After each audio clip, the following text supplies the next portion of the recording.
नमस्कार दोस्तों, मैं हूं सुमित चौधरी और सक्सेस प्लस एकेडमी के प्लेटफॉर्म पर आप सभी का हार्दिक स्वागत है। दोस्तों, जैसा कि आप जानते हैं आज 23 जनवरी है और 23 जनवरी के दिन हम पराक्रम दिवस मनाते हैं क्योंकि आज ही के दिन हमारे महान स्वतंत्रता सेनानी नेताजी सुभाष चंद्र बोस का जन्म हुआ था। तो उनके जन्म दिवस पे उनकी जीवनी और आज़ादी की लड़ाई में उनके योगदान को याद करते हुए हम एक ब्रीफ डिस्कशन करेंगे। देखिए दोस्तों, बोस कौन थे ये सब जानते हैं, उनके बारे में आपको बताने की ज़रूरत नहीं है, वो किसी परिचय के मोहताज नहीं है। पूरा देश उनको भली भांति जानता है और बहुत सारी चीज़ें आपने उनके बारे में बचपन से पढ़ी हैं। जब आप अपने पाठ्यक्रम की किताबें पढ़ रहे थे, आपने देश की जो फ्रीडम स्ट्रगल को पढ़ते थे या फिर देश के इतिहास को पढ़ते हैं, तो इतिहास की बहुत सारी किताबों में आपने इनके बारे में पढ़ा होगा। इनके जो फेमस नारे थे, तुम मुझे खून दो मैं तुम्हें आज़ादी दूंगा, दिल्ली चलो, आज़ाद हिंद फौज का इन्होंने गठन किया था देश को आज़ाद कराने के लिए। बहुत सारी ऐसी चीज़ें आपने पढ़ी होंगी और आप बहुत सारी जो मीडिया रिपोर्ट्स में भी इनको बार बार पढ़ते रहते होंगे। जब इनकी जो डेथ है, वो मिस्टीरियस डेथ इनकी कैसे हुई, उसके बारे में आपने बहुत सारी चीज़ें पढ़ी होंगी। लेकिन वो भी नाकाफ़ी है अगर आप बोस को जानना चाहते हैं कंप्लीटली। इतिहास के कुछ पन्नों में या फिर कुछ पैराग्राफ्स में जो आपने पढ़ा है वो बोस के कंट्रीब्यूशन को नहीं तोल सकता। उनका जो कंट्रीब्यूशन है वो बहुत बड़ा है अगर आप देश का अगर फ्रीडम स्ट्रगल उठा के ढंग से पढ़ेंगे तो कौन थे सुभाष चंद्र बोस? वो किस तरीके के नेता थे? एक बहुत ही प्रोमिनेंट इंडियन फ्रीडम रिवॉल्यूशनरी थे वो। लेकिन देखिए, एक और बात है, एक और डिबेट होती रहती है जो बहुत सारी ड्राइंग रूम्स में एक डिबेट होती है कि भारत का पहला प्रधानमंत्री किसे होना चाहिए था। भारत के पहले प्रधानमंत्री जवाहरलाल नेहरू थे, ये एक सच है, आप जानते हैं। वो एक बहुत अच्छे नेता थे, ठीक है, और बहुत सारे लोग उनको नापसंद भी करते हैं, ये भी एक बात है। लेकिन ये एक डिबेट चलती है कि क्या नेहरू को प्रधानमंत्री होना चाहिए था या पटेल को होना चाहिए था। कई लोग ये कहते हैं कि नेहरू पटेल ना प्रधानमंत्री बन के अगर जिन्ना प्रधानमंत्री बन जाते तो देश का बंटवारा ना होता, वो भी एक बात आती है। बहुत सारे लोग आपको ये भी कहते हुए मिलेंगे कि सुभाष चंद्र बोस को देश का पहला प्रधानमंत्री होना चाहिए था। अगर वो जिंदा रहते भारत की आज़ादी तक तो वो भारत के प्रधानमंत्री या हो सकता है वो भारत के प्रेसिडेंट होते, क्योंकि ये अगर भारत के पहले नेता बनते, पहले लीडरशिप में आते, तो हो सकता है देश का जो आज का संविधान है वैसा संविधान ना होता, वो अलग तरीके का होता, फेडरल स्ट्रक्चर होता। तो अलग अलग बातें हैं और ऐसा क्यों कहा जाता है कि ये भारत के पहले प्रधानमंत्री होने चाहिए थे। एक प्रधानमंत्री में या जो मेन लीडर होता है उसमें कौन कौन सी क्वालिटी होनी चाहिए? वो देश की ब्यूरोक्रेसी को समझे, लॉ को समझे, इकोनॉमिक्स को समझे, इंटरनेशनल पार्टनरशिप्स को समझे, सोशल सर्विसेज को समझे, वो मास का नेता हो, सब लोग उसको फॉलो करें, चाहे वो हिंदू हो या मुस्लिम हो, वो अनडिवाइडेड नेता होना चाहिए। उसके पास एक विजन होना चाहिए कि वो देश को आगे किस तरीके से चलाना चाहता है, और वो सारी की सारी जो गुण होते हैं वो सुभाष चंद्र बोस में थे। ऐसा नहीं कह रहा हूं कि वो पटेल में नहीं थे या फिर नेहरू में नहीं थे, लेकिन इनके अंदर थे। इंडिविजुअली अगर इनको देखेंगे तो ये बहुत ही सुपीरियर नेता थे, बहुत इंटेलेक्चुअल थे। ये खुद आईसीएस क्लियर नेता थे। आज जो आईएएस का आप एग्जाम देते हैं, ये पहले जब ब्रिटिश दौर हुआ करता था उस समय इंडियन सिविल सर्विस हुआ करता था, इसमें इन्होंने 4th रैंक लेके आए थे। ये हालांकि इन्होंने ये नौकरी नहीं की और ब्रिटिश की जो नौकरी है उसको क्लियर करके उसको एक तरह से लात मार दी। और आईसीएस का एग्जाम जो है, आज के समय आप आईएएस का एग्जाम जानते हैं कितना मुश्किल होता है, उस समय ये इससे भी मुश्किल था क्योंकि इसकी तैयारी करने के लिए आपको लंदन जाना पड़ता था। उसमें भी ब्रिटिशर्स की जो ज़्यादातर सीटें हैं वो ब्रिटिश लोगों के लिए रिजर्व होती थी, भारतीयों को ज़्यादा मौका नहीं मिलता था, इतने संसाधनों की कमी थी। और शुरुआत में यहाँ से लंदन जाना और उसके एजुकेशन के लिए इतनी पैसा लगाना, बहुत सारी चीज़ें दिक्कतें आया करती थी। लेकिन फिर भी इन्होंने क्लियर किया, ना सिर्फ क्लियर किया बल्कि टॉप रैंकर थे, अच्छे ब्यूरोक्रेट थे, रियोटिक थे। रियोटिक यानी बहुत अच्छे वक्ता थे, लोग इनकी बातों को सुनते थे और सभी तरीके के लोग, पूरा देश इनको सुनता था और बहुत अच्छे नेता थे। जैसे गांधी को पूरे देश मानता था, बहुत अच्छा लीडर मानता था, ये उनसे भी एक कदम आगे उस तरीके के नेता थे कि इनको सब अनडिवाइडेडली सुनते थे, सब सुनते थे, चाहे हिंदू हो या मुस्लिम हो या कोई और कम्युनिटी हो, या फिर सभी इनको चाहते थे, सब पसंद करते थे। एक्सपर्ट सोशल सर्विस मैन थे ये। जब अपने यंग एज में ही ये लोगों की सेवा में बहुत ज़्यादा रहते थे। जब एक कोलेरा का टाइम आ गया था, बंगाल में बहुत सारे लोगों की डेथ हो गई थी, उस समय लोगों को घर घर जाके उनकी मदद करते थे, उनको दवाइयाँ देना, उनकी सर्विस करना, ऐसे काम करते थे। ऐसे नेता माने जाते हैं कि सबों को साथ में लेके चलते थे। कई बार ऐसा माना जाता है कि अगर सुभाष चंद्र बोस जिंदा होते तो हो सकता है देश का बंटवारा ना होता, ये जो जिन्ना है वो भी इनके अंडर आ सकता था और यहाँ पे देश का जो विभाजन हो रहा था दो देशों के आधार पे, धर्म के आधार पे, एक मुस्लिम कंट्री उनको चाहिए था। हालांकि वो एक पहले से विचारधारा थी, हो सकता है हो भी जाता, लेकिन इसके चांसेस भी बहुत कम थे। फ्यूचर का ये विजन देखने वाले नेता थे, देश को एक अलग ही डायरेक्शन में ले जाना चाहते थे और बहुत सारे इनके प्लान थे कि अब देश आज़ाद हुआ तो इनके सपनों का भारत कैसा होगा। बहुत सारे कोट्स हैं इनके, मशहूर कोट हैं, ये बहुत ही मशहूर इनका नारा था, तुम मुझे खून दो मैं तुम्हें आज़ादी दूंगा। खून देने से इनका मतलब ये नहीं है कि उनको ब्लड डोनेट करना था, बेसिकली ये कहना चाहते थे कि अपनी यूथ, अपनी जनरेशन हमें दो ताकि मैं उस जनरेशन को एक ऐसी दिशा में ले जा सकूं, उनको एक आर्मी में तब्दील कर सकूं और उसके बाद हम लड़ाई लड़ सकें ब्रिटिश हुकूमत के खिलाफ। ये इनका नारा था। उसके बाद इन्होंने कहा, याद रखिए सबसे बड़ा अपराध अन्याय सहना और गलत के साथ समझौता करना है। सिर्फ ये नहीं है कि आप किसी के ऊपर अन्याय करते हैं तो वो वही गलत है, अन्याय सहना भी उतना ही गलत है जितना कि अन्याय करना है, और उसके साथ समझौता करना बहुत गलत बात है। तो बहुत सारे ऐसे चीज़ें हैं, देखिए आपको इनके बाद में पता भी चलेगा कि इन्होंने कभी समझौता किया ही नहीं, इन्होंने हमेशा गलत के सामने आवाज़ उठाई है और बहुत ही बुलंद आवाज़ उठाई है। उसके बाद इन्होंने कहा, no real change in history has been achieved by discussion. जो आप ड्राइंग रूम में डिस्कस करते हैं, चीज़ें बात करते हैं, बातचीतों से कभी भी किसी निर्णय पे नहीं पहुंच सकते आप, और इतिहास कभी भी नहीं बनाया जा सकता ब्रीफली, अब सिर्फ डिस्कशन से। ये बात ये कहते थे कांग्रेस के प्रोमिनेंट लीडर्स को, गांधी नेहरू जैसे नेताओं को कहते थे कि आप जो बार बार ब्रिटिशर्स के साथ बैठ के बात करते हो, समझौते करते हो, पैक्ट्स बनाते हो ना, उससे कोई नतीजा नहीं निकलेगा। हमें एंड ऑफ द डे लड़ना पड़ेगा और लड़ के ही आज़ादी मिलेगी, ऐसे नहीं मिलेगी। दिल्ली चलो का नारा इन्होंने दिया था, आपको याद है कब दिया था? जब देश में आज़ाद हिंद फौज बन गई थी और लड़ाई लड़ने की बात आ चुकी थी उस समय।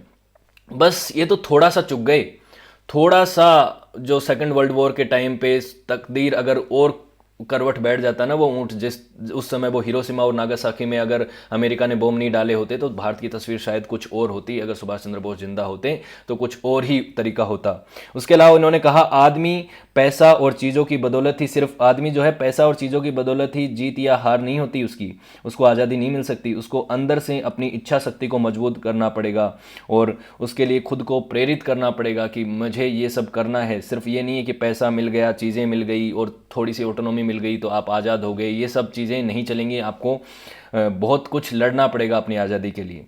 कौन थे सुभाष चंद्र बोस? आप इनके बचपन से देखते हैं, ये सब चीज़ें मैं आपको यहाँ पे ऑलरेडी बता चुका हूँ। उसके बाद बात आती है 23 जनवरी 1897 को इनका जन्म हुआ था उड़ीसा के कटक में। इनके पिता का नाम था जानकीनाथ बोस और इनकी माँ का नाम था प्रभावती देवी। इनके 6 बहनें और 7 भाई थे, ये तो काफ़ी बड़ा परिवार था इनका। इनकी जो फैमिली थी वो वेल ऑफ थी, फाइनेंशियल टर्म्स में अगर बात करें तो ठीक थी इनकी कंडीशन।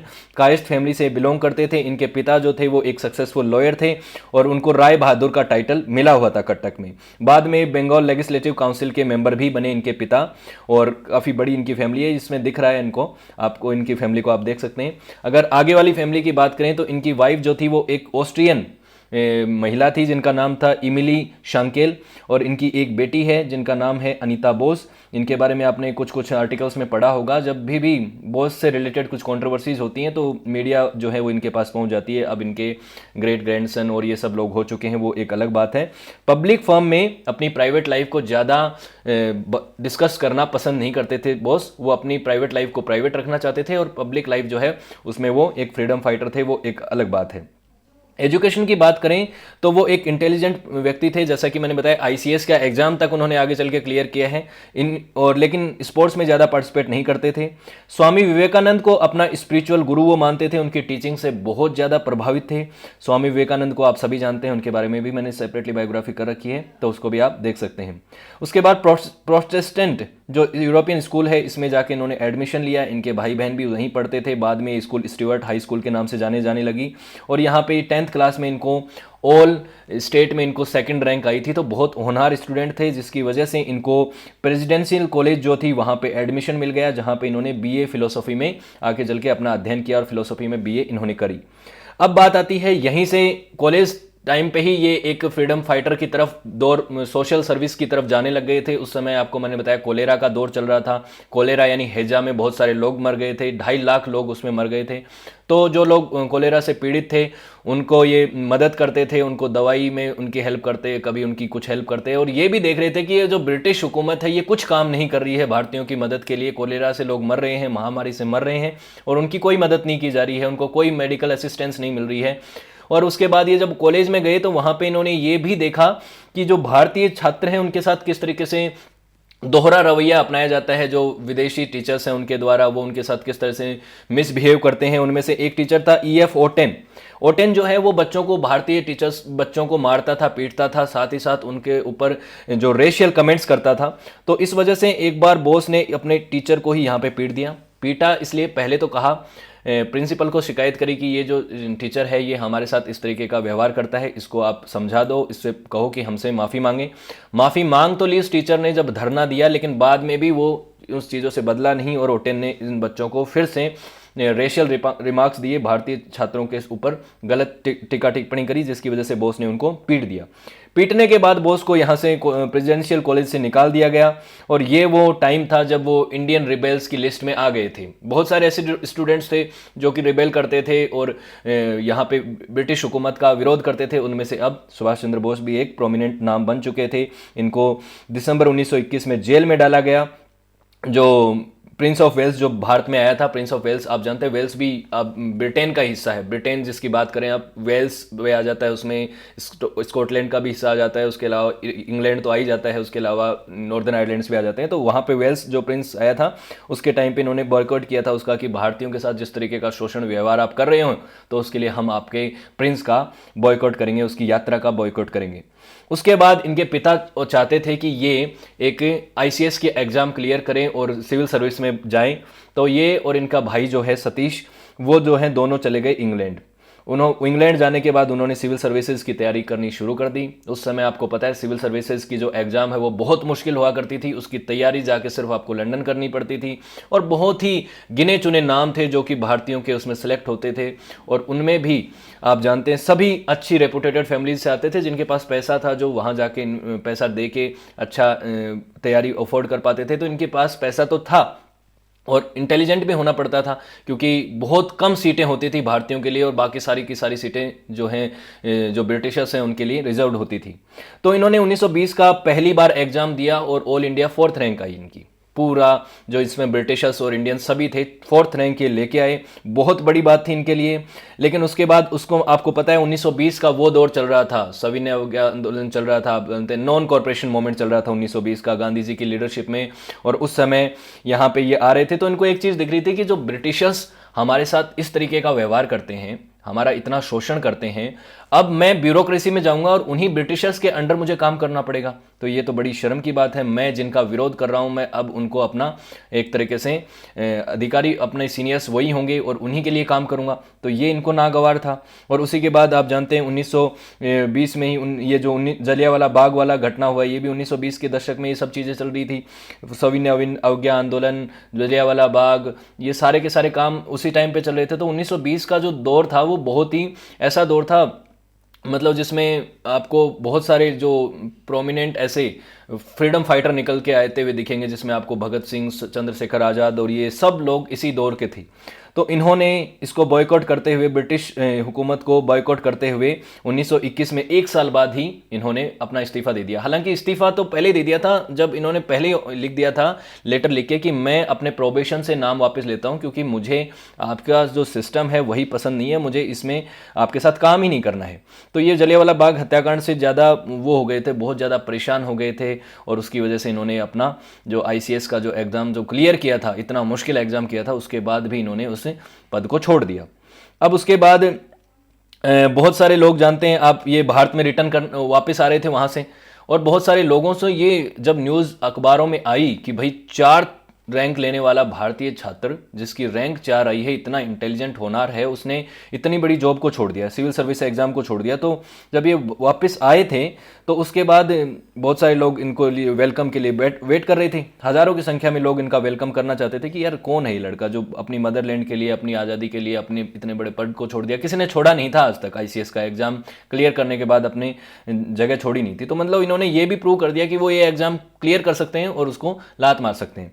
तो ये मुंबई आए। तो लोगों ने इनका इस तरह से वेलकम किया, तो इन्होंने सोचा कि मैंने एक एग्जाम क्लियर किया और उसको छोड़ दिया, तो लोग इतना समर्थन कर रहे हैं मेरा, तो अगर मैं कुछ ऐसा करूं जिसको इन लोगों को जोड़ लूं अपने साथ और देश की आज़ादी के लिए इनको उस दिशा में काम करूं, तो हो सकता है हमें आज़ादी मिल जाए। और क्यों नहीं मिल सकती आज़ादी, सब कुछ अचीव किया जा सकता है, बस हमें एक अच्छा दृढ़ निश्चय रखना होगा। तो उसके समय आप जानते हैं कि जो प्रोमिनेंट पार्टी थी पूरे देश में, जो एक लीडरशिप, सारे के सारे जो नेता थे, जो फ्रीडम फाइटर्स थे, जो उसके अंदर काम करते थे, वो तो इंडियन नेशनल कांग्रेस।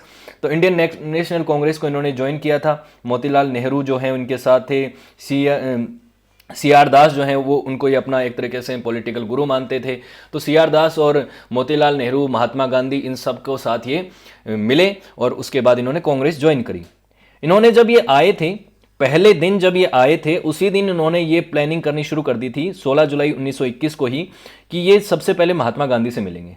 उनके साथ इन्होंने मीटिंग फिक्स करी, गांधी जी से इन्होंने प्राइवेटली मिलने की बात करी कि वो इनसे कुछ बातें करना चाहते हैं, इनके कुछ सवाल हैं देश की आज़ादी को लेकर, आने वाले फ्यूचर विजन को लेकर कि वो देश को किस तरह से देखना चाहते हैं। तो वो शेयर करने चाहते थे अपने आइडियाज़ और गांधी जी के आइडियाज़ से जानना चाहते थे कि उनके क्या गोल्स हैं। तो ये बाद में इन्होंने बॉस ने देखा कि गांधी जी से इस बात करने में इनको लगा कि इनके जो गोल्स हैं और इनकी जो बातें हैं वो उनसे हमें आज़ादी मिलेगी नहीं, क्योंकि दोनों की विचारधारा में कुछ अंतर था।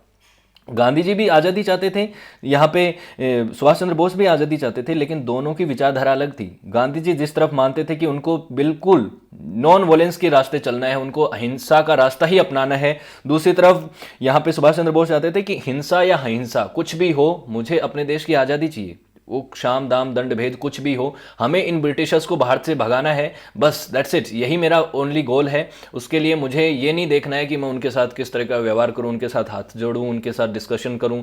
और ये तो मानते ही नहीं थे, इनकी फिलोसॉफी नहीं थी कि डिस्कशन से हमें अचीवमेंट मिलेगा, डिस्कशन से हमें आज़ादी मिलेगी। तो ये बातें तो इनके गांधी जी की जो बातें थी वो इनके पूरी गले उतरी नहीं। इन्होंने कहा कि ठीक है, गांधी एक बहुत ही माने हुए नेता हैं, पूरा देश उनको मानता है, वो greatest, one of the greatest personality हैं, वो बापू हैं, लेकिन उसके बावजूद भी उनकी जो फिलोसॉफी है उससे मैं पूरी तरीके से सहमत नहीं हूं, पूरी तरीके से उनकी बातों से सहमत नहीं हूं। दोनों के बीच के रिलेशंस की मैं आगे आपसे बात करूंगा कि क्या कुछ खटास आया इनके रिलेशन में और क्या किस तरीके से एक दूसरे को ये देखते थे, एक दूसरे की विचारधारा को, ये चीज़ें। उससे पहले देखते हैं कि फ्रीडम स्ट्रगल में इन्होंने अपना रोल किस तरह से अदा किया। यहाँ पे मैंने कहा कि इंडियन नेशनल कांग्रेस इन्होंने ज्वाइन कर ली थी। स्वराज नाम का एक न्यूज़पेपर इन्होंने शुरू किया था। स्वराज यानी अपना राज, स्वदेश यानी सेल्फ गवर्नेंस होती है ना स्वराज, तो उसका नाम से इन्होंने पेपर शुरुआत किया बंगाल में। उसके बाद 1923 में ये ऑल इंडिया यूथ कांग्रेस के प्रेसिडेंट बन गए और आगे चल के जो फॉरवर्ड नाम का सी आर दास का खुद का एक न्यूज़पेपर था उसमें भी इन्होंने अपनी उसके एडिटर बन गए, उसमें आर्टिकल्स लिखना शुरू कर दिए। तो बहुत सारे जो प्रोमिनेंट लीडर्स हैं उनके साथ इनकी बैठ उठ होने लग गई थी। यहाँ पे आपको देख रहे हैं पटेल साहब हैं, गांधी जी हैं, वहाँ आगे चल के नेहरू, और ये सब लोग जो थे ये उसी दौर के नेता थे। सब एक दूसरे के साथ बैठते थे, अलग अलग लोगों की अलग अलग विचारधारा थी। आज की कांग्रेस और उस समय की कांग्रेस को आप एक तरह से मिक्सअप मत कीजिए। उस समय बहुत अलग अलग नेता थे। उस समय आपको पता है कि यहाँ पे गांधी जी, नेहरू, पटेल जैसे और सुभाष चंद्र बोस सभी नेता इसी में थे। सी आर दास जैसे नेता इसमें थे, मोतीलाल नेहरू थे। आज के समय एक अलग विचारधारा से चलती है, उस समय फ्रीडम स्ट्रगल चल रहा था, तो एक ही अम्ब्रेला के नीचे सब लोग काम कर रहे थे। अब ये है कि अब एक्टिव मेंबर हो गए, कलकत्ता में इंपॉर्टेंट मेंबर बन गए। उसके बाद इन्होंने स्वराज पार्टी जब इस्टेब्लिश की थी मोतीलाल नेहरू ने 1922 में इनके सी आर दास के साथ, क्योंकि जो कांग्रेस है उसके साथ कुछ विचारधारा इनकी मिल नहीं रही थी, तो इन्होंने क्यों किया था उसको हम सेपरेटली वीडियो में पढ़ेंगे किसी दिन। स्वराज पार्टी का फाउंडेशन क्यों रखा गया था, तो इसको भी इन्होंने ज्वाइन किया। उसके बाद क्या होता है कि कांग्रेस में जो इनका ओरा है वो बढ़ता जाता है, क्योंकि ये बात करते थे एकदम सीधी, एकदम लोगों को, वो किसी को अच्छी लगे किसी को बुरी लगे कुछ भी हो, और जो इनका विजन था उसको एकदम वाकपटु तरीके से सामने रखते थे कि मेरा ये मानना है भाई, आप देश को आज़ाद कराना चाहते हो तो आपकी क्या सोच है, आप ये जो बातचीत करने वाला तरीका है इस रवैये को कब छोड़ोगे, और कब हम देश के खिलाफ जो ये इतना ज़्यादा ब्रिटिशर्स कर रहे हैं इसके खिलाफ हम कब हथियार उठाएंगे और कब लड़ेंगे। तो ये सब चीज़ें हो रही थी। उसके बाद आगे चल के 1928 में मोतीलाल नेहरू कमेटी बनाई गई थी। उसने कहा था कि डोमिनियन स्टेटस दे दो भारत को। डोमिनियन स्टेटस यानी कि भारत को आज़ादी पूरी तरह से नहीं, कि मतलब ब्रिटिशर्स का ऊपर रहेगा, फॉरेन पावर्स, आर्मी के ऊपर, फॉरेन ट्रेड के ऊपर और विदेशी जो रिलेशंस हैं उनके साथ जो है उसके ऊपर तो ब्रिटिशर्स का राज होगा, और इंटरनल जो मैटर्स हैं उनके अंदर जो है भारत अपना खुद की सरकार बना सकती है। उसको डोमिनियन स्टेटस बोलते हैं।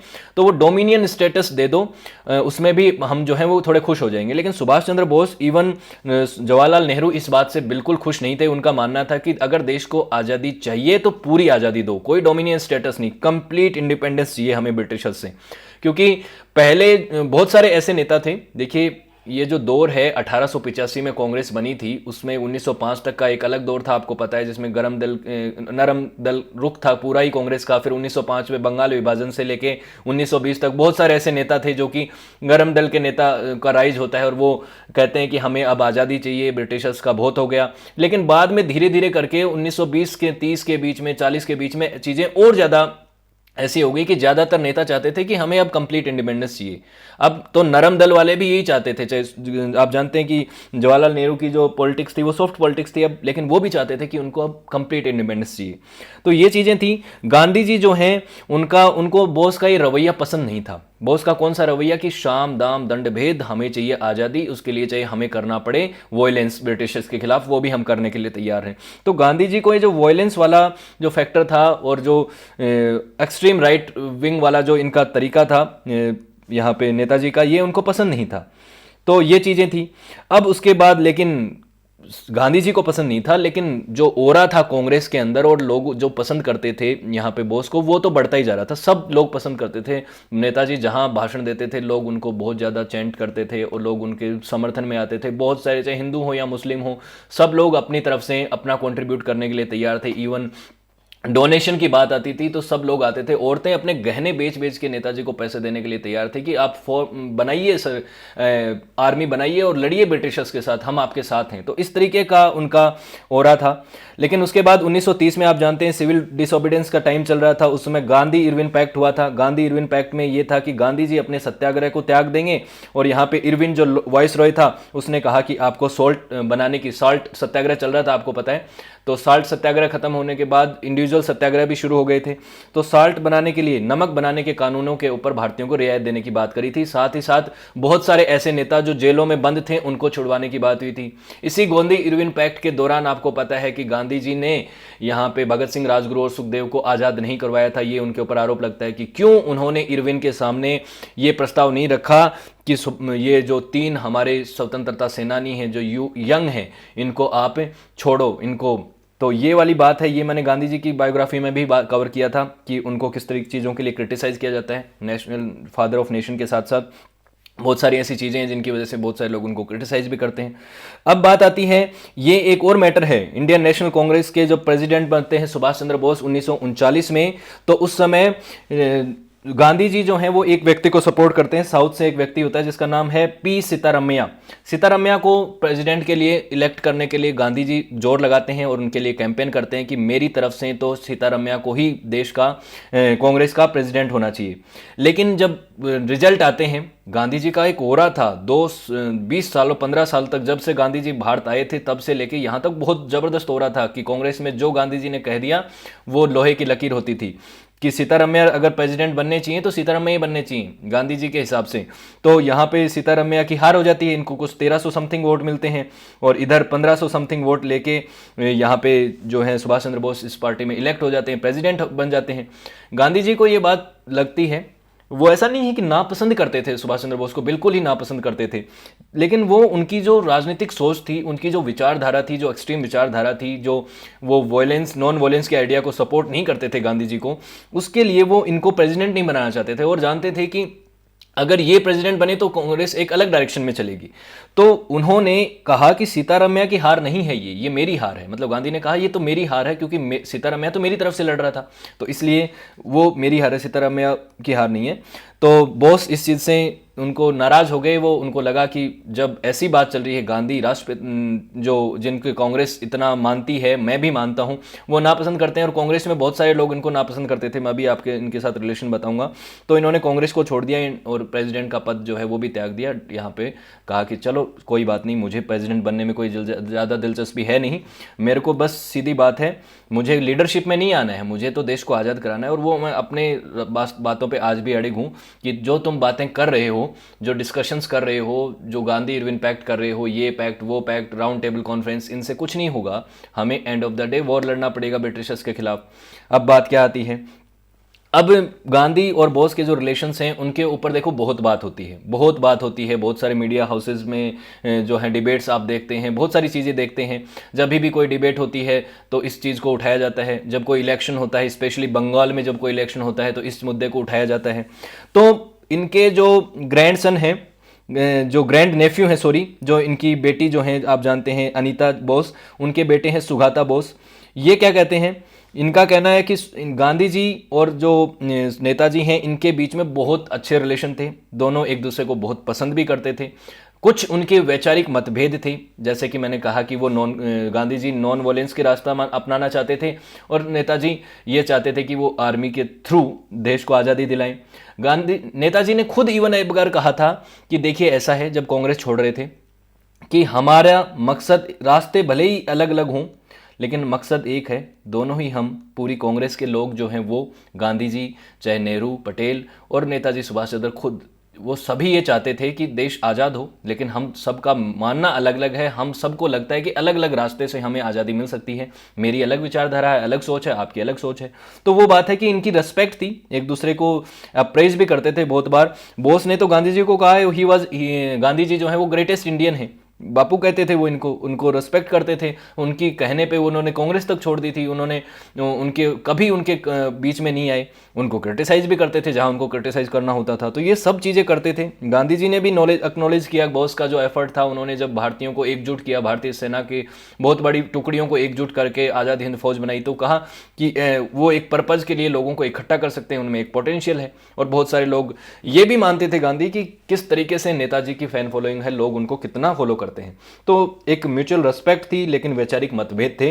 तो सभी दोनों ही चीज़ें आपको यहाँ पे देखने को मिलती हैं। रिश्तों में खटास भी दिखेगा और उनका एकजुटता भी दिखेगी। कांग्रेस वर्सेस बोस, ये चीज़ें हैं। देखिए शुरुआत में तो बोस और कांग्रेस एक जगह ही थे, लेकिन नेताजी के जो सुर थे वो आप जानते हैं, वो ऐसी बातें करते थे कि अब हमें बहुत ज़्यादा टाइम नहीं लगाना चाहिए, हमें आज़ादी के लिए लड़ना चाहिए। तो कांग्रेस को पसंद नहीं था उनका बढ़ता हुआ ओरा, बहुत सारे नेता उनसे जलते थे, बहुत सारे लोग उनसे ईर्ष्या भी रखते थे, बहुत सारे ऐसे नेता थे जो उनकी विचारधारा से ना मिलने की वजह से उनको नापसंद करते थे। तो बेसिकली बात यह है, ऐसे लीडर बनने की वजह से बहुत सारे कांग्रेस के नेता जो हैं वो उनको अपोज करने लगे। गांधी जी की फिलोसॉफी को अपोज करने की वजह से भी बहुत सारे लोग उनको अपोज करने लगे, जिसकी वजह से कांग्रेस पार्टी में उनका जो सम्मान है उसको ठेस पहुंचाई जाने लगी। बहुत बार उनको डिसरिस्पेक्ट किया जाता था, उनकी बात को नहीं सुना जाता था, उनके आइडियाज़ को एक तरह से दरकिनार कर दिया जाता था। तो बेसिकली एक टाइम आया जब खुद कांग्रेस के नेता भी बन गए थे, बहुत सारे लोग उनको सपोर्ट भी करते थे।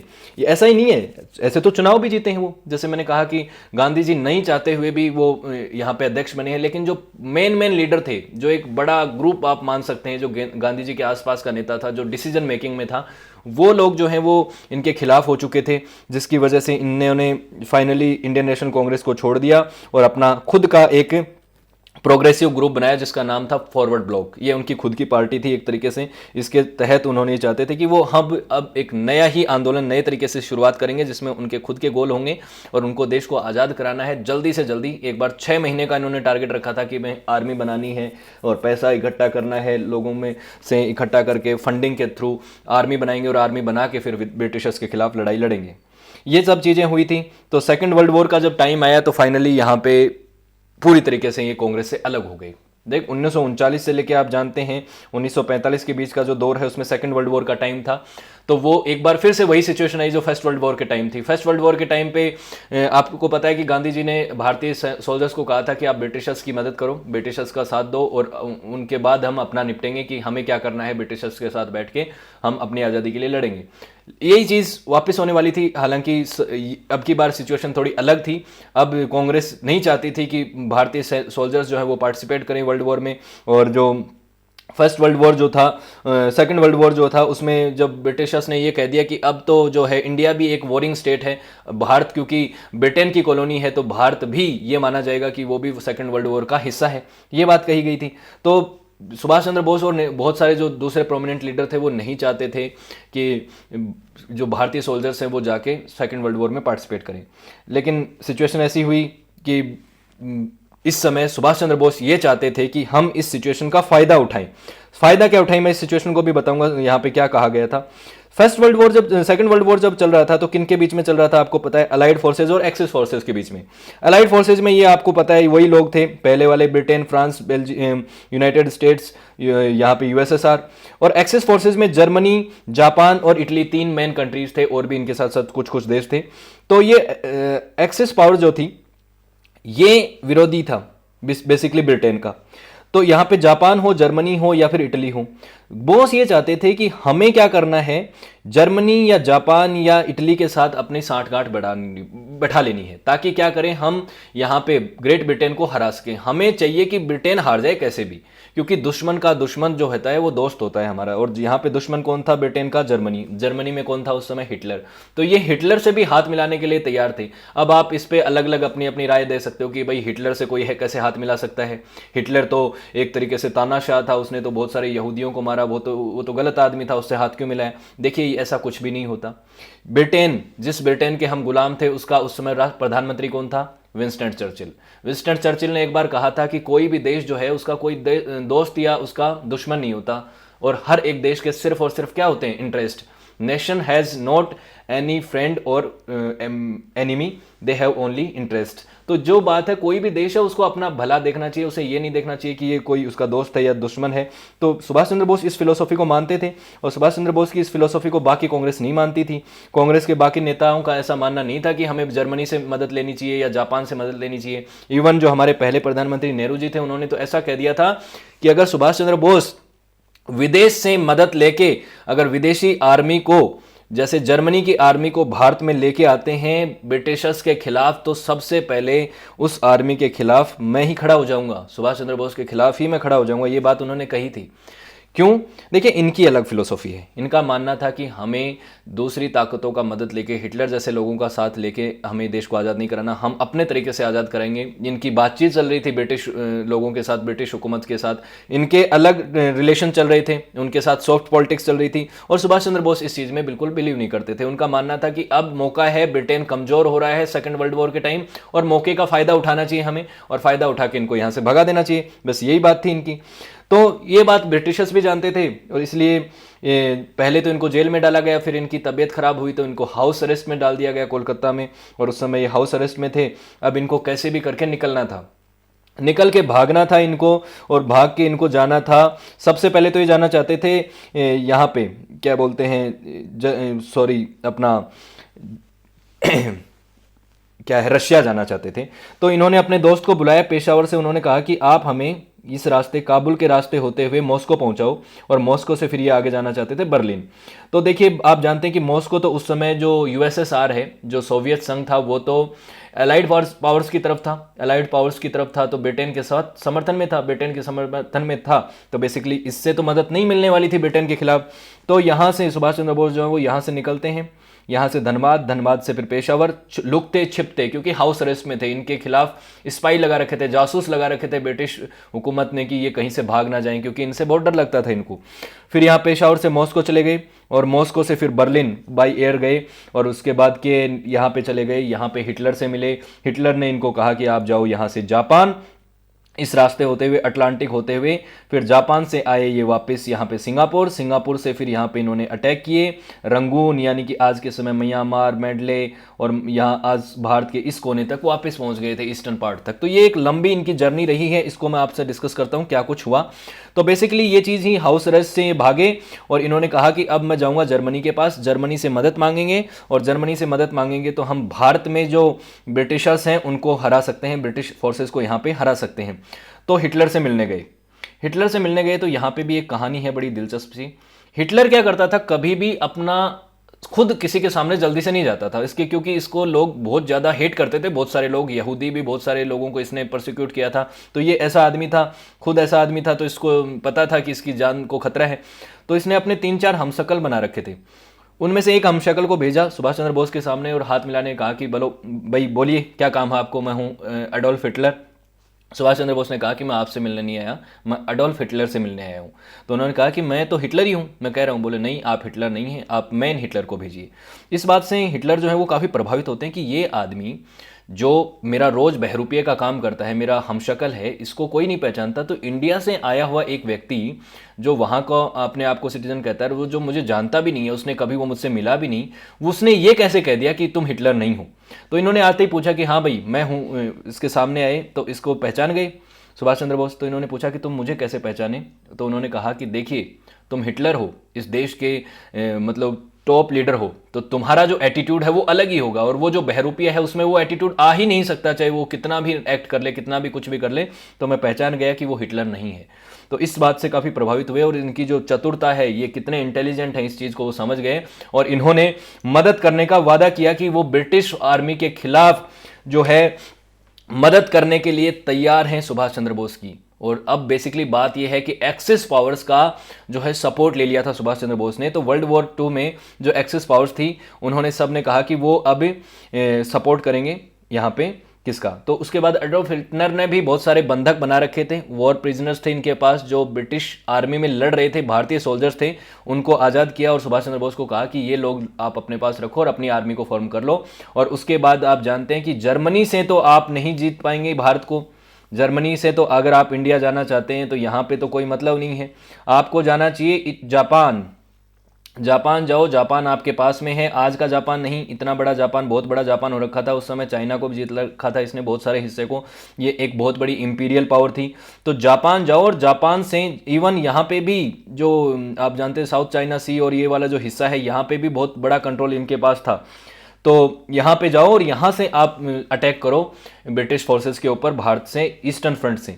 तो ये इनका प्लान था कि चलो ईस्टर्न फ्रंट से हम अटैक करेंगे, अपनी फोर्स को स्टैंड करेंगे। बॉस का यही स्टैंड था बेसिकली कि अब हमें मासेस को कलेक्ट करना है, इकट्ठा करना है, अपनी आर्मी को फॉर्म करना है, और इस ग्रेट वॉर के लिए खुद को तैयार करना है, और ईस्ट के रास्ते होते हुए हम भारत पे अटैक करेंगे। उसके बाद ये चले जाते हैं यहाँ पे टोक्यो जाते हैं। आप जानते हैं 1941 में यहाँ पे टोक्यो जाते हैं। टोक्यो जाने के बाद बेसिकली ये मैंने आपको यहाँ पे जो लिखा हुआ है इनकी जर्नी के बारे में बताया। टोक्यो में जाके जो टोक्यो के प्रधानमंत्री यानी जापान के प्रधानमंत्री से मिलते हैं, और वहाँ जाने के बाद इनसे ये कहा जाता है कि अब हमारा नेक्स्ट प्लान क्या है, अब हमें करना है भारत के ईस्टर्न फ्रंट के रास्ते होते हुए ब्रिटिश फोर्सेस पे अटैक। तो उससे पहले एक बड़ा इवेंट होता है सिंगापुर में, एक सिंगापुर वाला जो एरिया है वहाँ पे जो जापानी एयरफोर्स है वो अटैक करने वाली होती है ब्रिटिश फोर्सेस के ऊपर।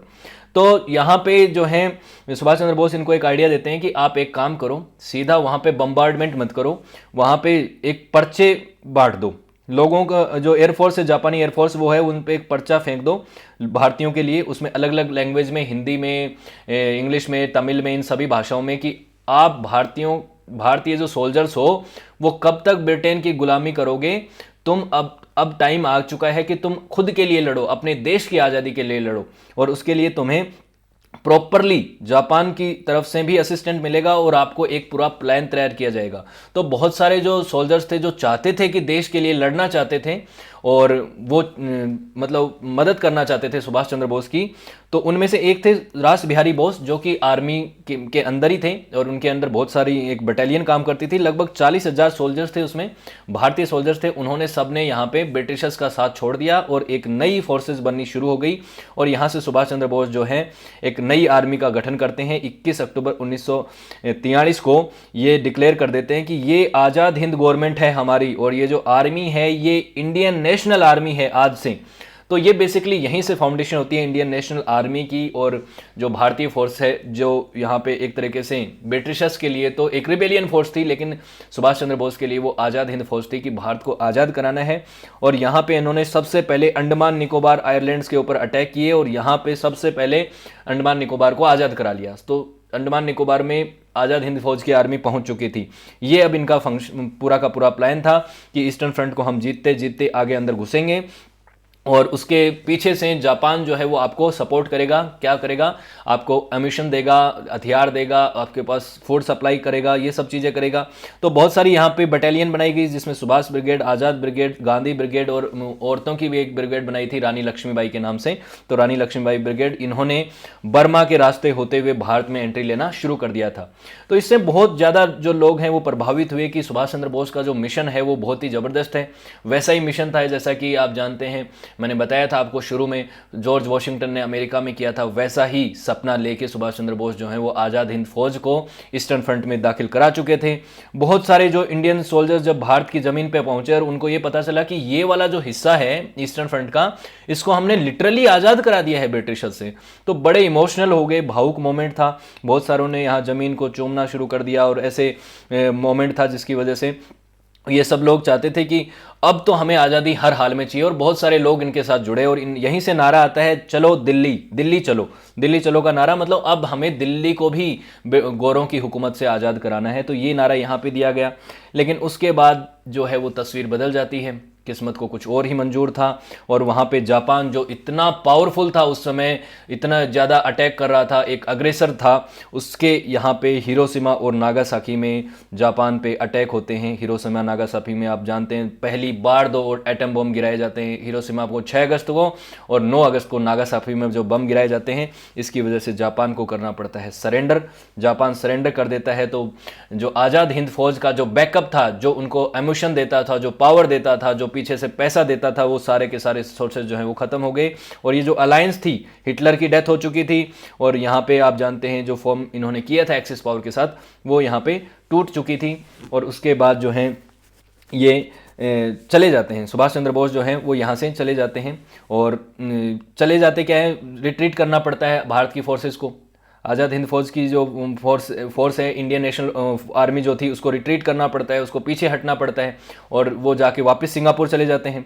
सिंगापुर से वो वापस चाहते हैं कि अब वो वापस जाना चाहते थे रशिया, सॉरी मैं बार बार नाम भूल जाता हूँ, रशिया जाना चाहते थे। उस समय की सोवियत यूनियन जाना चाहते थे, क्योंकि वर्ल्ड वॉर सेकंड तो खत्म हो चुका था। अब वो चाहते थे कि अब रशिया की मदद लेके किसी भी तरीके से, जो हिस्टोरिकली आप जानते हैं ग्रेट ब्रिटेन का दुश्मन रहा है रशिया, और पहले भी आप जानते हैं टीपू सुल्तान के टाइम पे रशिया का एक प्लान था, और नेपोलियन बोनापार्ट के टाइम की, वो भारत को एक तरीके से ब्रिटिशर से आज़ाद करा के, हालांकि उनका प्लान ये था कि वो भारत को ऑक्यूपाई करना चाहते थे, लेकिन अब ये चाहते थे कि वो किसी भी तरीके से रशियन से मदद लें और बेसिकली उनके साथ अब उनका साथ लेके ब्रिटिशर्स को हराएं। लेकिन ये भी सपना पूरा नहीं हो पाया। और माना जाता है कि 18 अगस्त 1945 के दिन एक प्लेन हादसे में यहाँ पे सुभाष चंद्र बोस की लाइफ का अंत हो गया और यहाँ पे उनकी डेथ हो गई।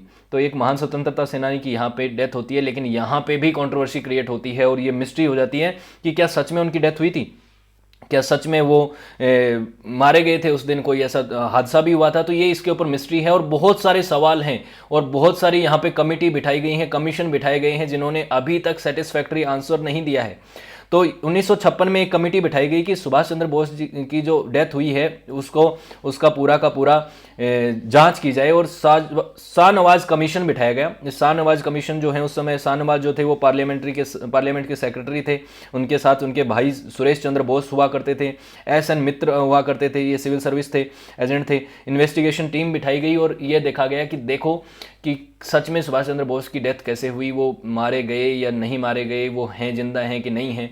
तो बोस इज लाइव और डेड, ये सवाल लंबे टाइम तक बना रहा। उसके बाद ये जो कमेटी है, इसने फाइनली जो रिपोर्ट छापी, उस रिपोर्ट में इस कंक्लूजन पे पहुंची कि सुभाष चंद्र बोस का उस प्लेन क्रैश में उनकी डेथ हो चुकी है।